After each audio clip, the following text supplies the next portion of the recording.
چیزوں کا یہ ہے کہ دین کو پہچانا ضروری ہے،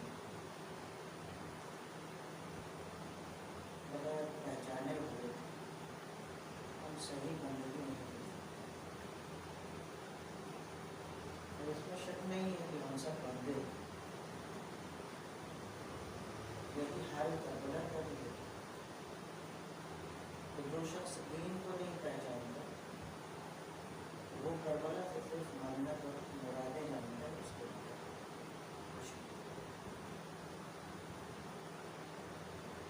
کربلا بہت گہری چیز ہے۔ آپ یوں سمجھ لیجیے کہ انسان اللہ کی نظر میں اتنی اہم مخلوق ہے، اتنی باعظمت مخلوق ہے، اتنی محترم مخلوق ہے کہ ملائکہ بھی انسان کے مقابلے میں کچھ نہیں۔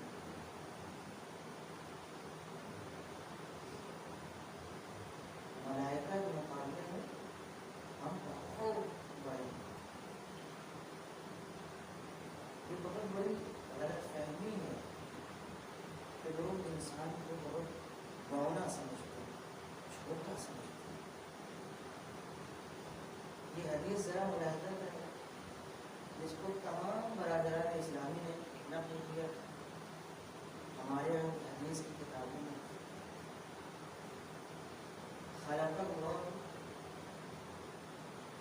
ملائکۃ ورکب فیہم العقل وخلق اللہ البہائم ورکب فیہم الشہوۃ وخلق اللہ الانسان ورکب فیہ العقل والشہوۃ۔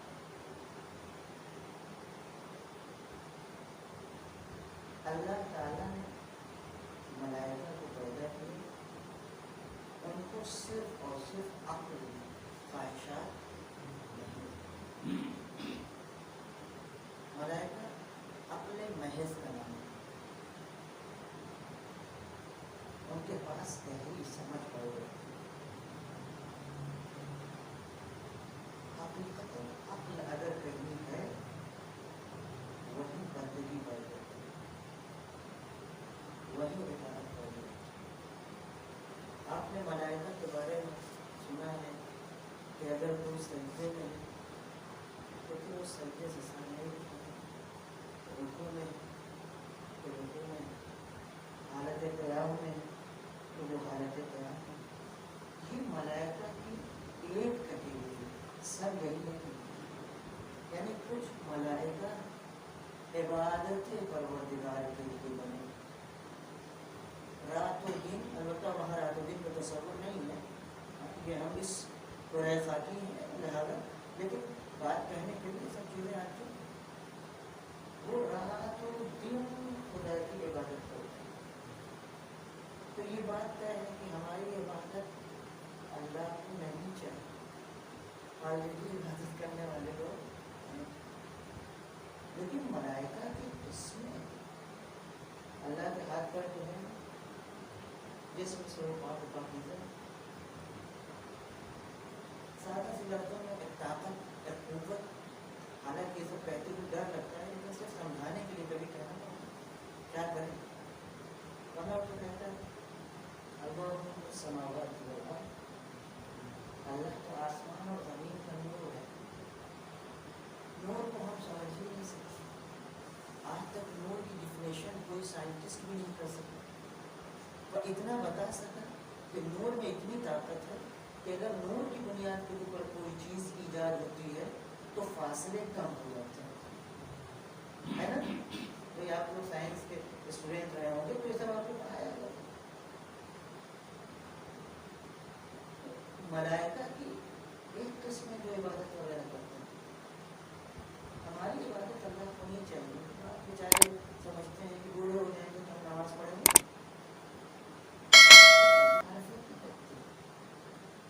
اپنی شخصیت کو بیچ رہے ہیں، گنوا رہے ہیں، کھو رہے ہیں۔ انہیں پتہ نہیں کہ ہم کتنے دور جا چکے ہیں۔